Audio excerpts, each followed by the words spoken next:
결혼식 날 시어머니는 내 손을 꼭 잡았습니다.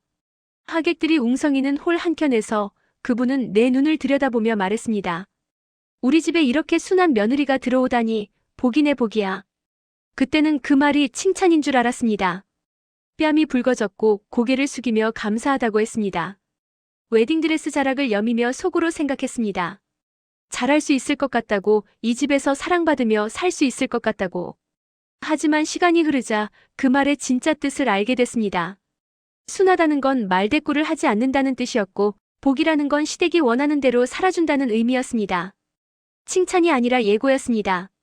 앞으로 어떤 사람이어야 하는지를 미리 못 박아둔 말이었습니다. 그걸 결혼식 날에 나는 몰랐습니다. 남편은 늘 말했습니다. 엄마가 널 예뻐하잖아. 그 정도면 잘 된 거지. 나는 그 말이 위로라고 믿으며 살았습니다. 아니, 위로라고 믿고 싶었는지도 모릅니다. 그렇게 믿지 않으면 버티기가 어려웠으니까요. 아이 둘을 키우는 동안 시부모님 병간호를 도맡았습니다. 남편 사업이 기울었을 때는 옆에서 함께 메웠습니다. 밤에 몰래 아르바이트를 했고 내 반지를 팔았고 들고 있던 보험을 해지했습니다.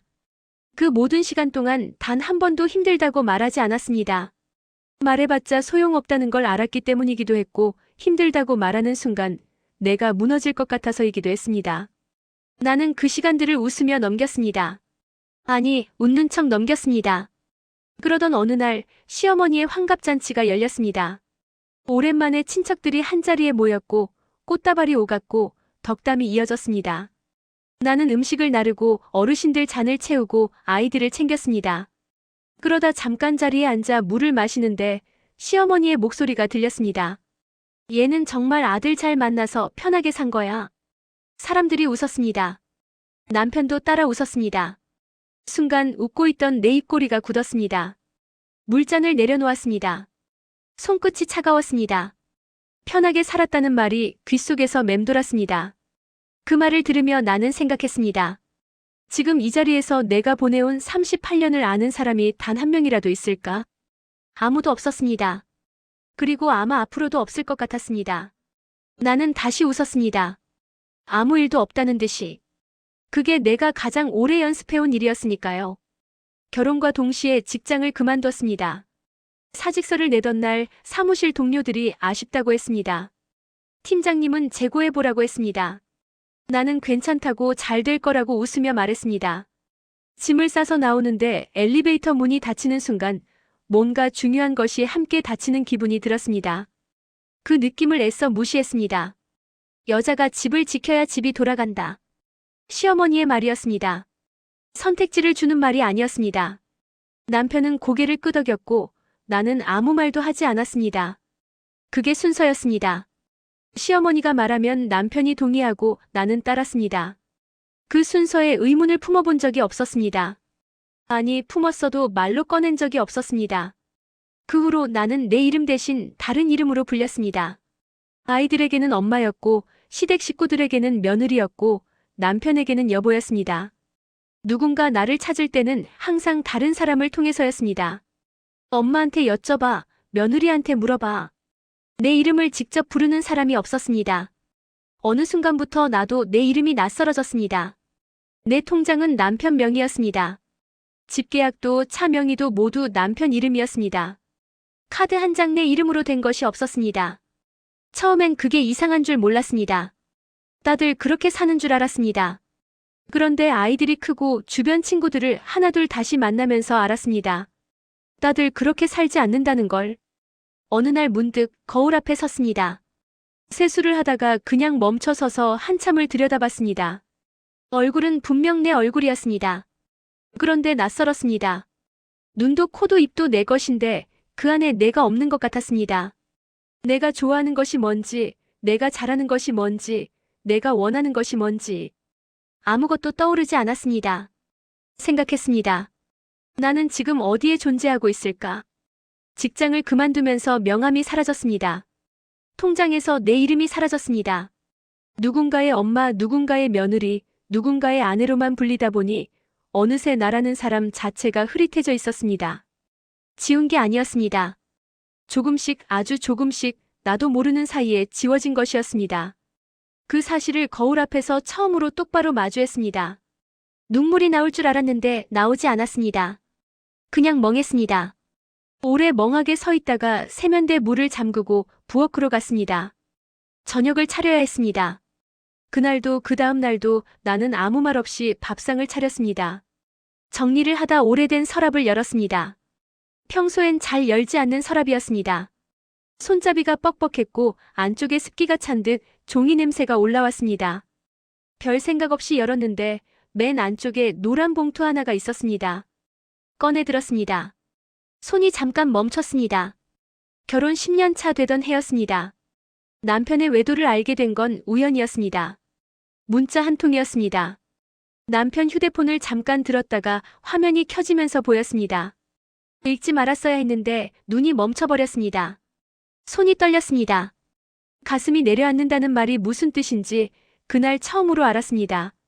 며칠을 아무 말도 하지 못했습니다. 밥을 차리고 아이들을 챙기고 남편 앞에서 아무렇지 않은 척했습니다. 속이 타들어가는데 겉은 멀쩡한 척해야 했습니다. 그러다 혼자 주민센터에 갔습니다. 아무도 모르게 이혼 서류를 출력해서 봉투에 넣어왔습니다. 집에 오는 버스 안에서 봉투를 무릎 위에 올려놓고 창밖을 바라봤습니다. 눈물은 나지 않았습니다.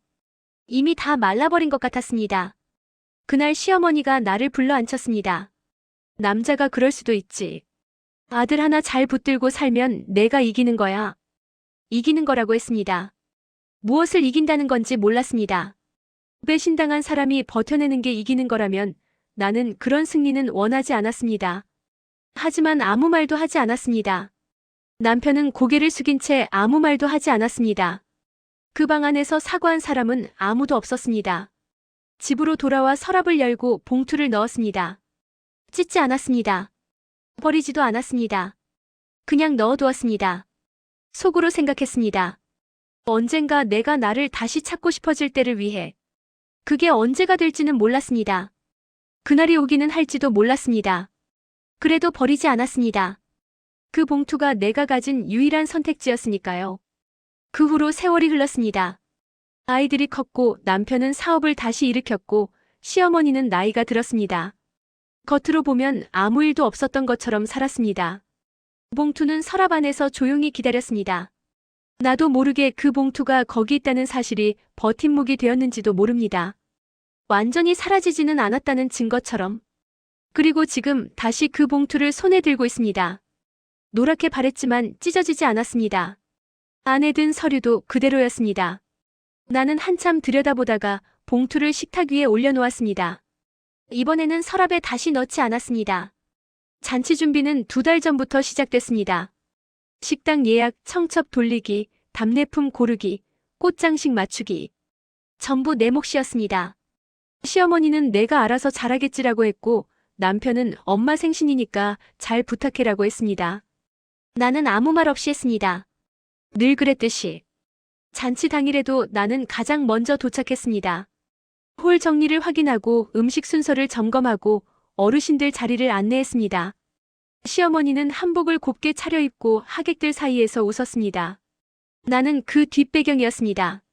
누군가 사진을 찍을 때마다 살짝 비켜섰습니다. 그게 내 자리라고 생각했습니다. 식사가 시작되고 분위기가 무르익었습니다.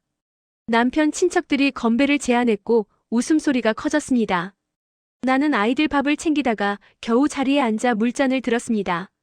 그때 시어머니가 마이크를 잡았습니다. 우리 며느리는 참 복도 많지.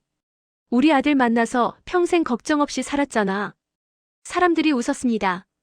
남편도 따라 웃었습니다. 친척 어른 한 분이 그러게 팔자 좋다고 맞장구를 쳤습니다. 웃음이 한 번 더 번졌습니다. 나는 물잔을 내려놓았습니다. 평생 걱정 없이 살았다고. 그 말이 귓속에서 천천히 되감겼습니다. 남편 빚을 갚으려고 밤마다 몰래 아르바이트를 나가던 시간이 떠올랐습니다. 아이 대학 등록금을 마련하려고 손가락에서 반지를 빼던 날이 떠올랐습니다. 시어머니 수술비를 대기 위해 보험을 해지하던 날 전화기를 붙들고 한참을 망설이던 손이 떠올랐습니다. 그 모든 순간이 편하게 산 인생이었단 말인가. 웃음소리가 계속됐습니다. 나는 그 안에 앉아 있었지만 그 자리에 없는 것 같았습니다. 몸은 식탁 앞에 있었고 손은 물잔 옆에 놓여 있었지만 마음은 이미 아주 먼 곳에 가 있었습니다. 그 순간 깨달았습니다. 38년이었습니다. 38년 동안 인정받기 위해 살았습니다. 잘하면 언젠가 알아줄 거라고 묵묵히 하다 보면 보일 거라고 믿었습니다. 하지만 그들은 한 번도 나를 사람으로 본 적이 없었습니다. 며느리라는 역할로만 봤습니다. 역할이 충실하면 당연한 것이고 모자라면 흠이 되는, 그 안에 사람이 있다는 건 처음부터 중요하지 않았던 것입니다.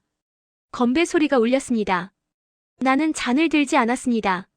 아무도 눈치채지 못했습니다. 그것도 늘 그랬듯이. 집에 돌아오자마자 외투도 벗지 않았습니다. 핸드백을 소파에 던지듯 내려놓고 곧장 서랍으로 갔습니다. 노란 봉투는 여전히 그 자리에 있었습니다. 식탁 위에 올려둔 채로 잔치에 갔다 왔는데 그대로였습니다. 아무도 건드리지 않은 자리에서 조용히 기다리고 있었습니다. 이번에는 망설이지 않았습니다. 봉투를 열고 안에 든 서류를 꺼냈습니다. 누렇게 바랜 종이였습니다. 10년 전에 출력한 것이라 글자도 흐릿했습니다. 다시 출력했습니다. 프린터가 돌아가는 소리가 조용한 집안에 울렸습니다. 새 종이가 나왔습니다. 선명했습니다. 펜을 들고 내 이름을 적었습니다. 또박또박. 오래간만에 써보는 내 이름이었는데 손이 떨리지 않았습니다. 남편이 들어왔습니다. 식탁 위에 서류를 보더니 굳은 얼굴로 물었습니다. 설마 진심이야? 나는 고개를 들었습니다. 예전 같았으면 얼른 수습했을 것입니다. 아니야, 그냥 꺼내본 거야 라고 했을 것입니다. 하지만 이번에는 달랐습니다. 남편의 눈을 똑바로 보며 말했습니다. 당신을 떠나려는 게 아니야. 나를 찾으려는 거야. 남편은 아무 말도 하지 못했습니다. 그 말의 뜻을 이해했는지 못했는지 알 수 없었습니다. 하지만 그날만큼은 그게 중요하지 않았습니다. 내가 처음으로 내 목소리로 말했다는 것, 그것으로 충분했습니다. 다음 날 아침 시어머니에게서 전화가 왔습니다. 남편이 말했겠거니 싶었습니다. 수화기 너머로 목소리가 날카로웠습니다. 이 나이에 뭘 새로 시작하겠다고 그래? 애들 생각은 해봤어? 집안 꼴이 어떻게 되려고? 나는 조용히 듣고 나서 대답했습니다. 평생 처음으로 제 이름으로 살아보려고요. 전화기 너머로 긴 한숨이 들렸습니다. 그 한숨이 예전엔 나를 주저앉혔습니다. 죄책감이 밀려오고 내가 잘못된 건 아닐까 싶어졌습니다. 하지만 이번에는 달랐습니다. 한숨 소리를 들으면서도 마음이 흔들리지 않았습니다. 그 차이가 낯설었습니다. 그리고 그 낯설미 나쁘지 않았습니다. 전화를 끊고 창문을 열었습니다. 차가운 바람이 들어왔습니다. 커튼이 흔들렸습니다. 38년 동안 닫혀있던 공기가 빠져나가는 것 같았습니다. 나는 한참 서서 바람을 맞았습니다. 식탁으로 돌아왔습니다. 서류는 그대로였습니다. 맨 아래 칸, 내 이름이 또렷했습니다. 오래전부터 거기 있었던 것처럼 자연스러웠습니다. 나는 그 이름을 손끝으로 천천히 짚었습니다. 처음으로 그 이름이 낯설지 않았습니다.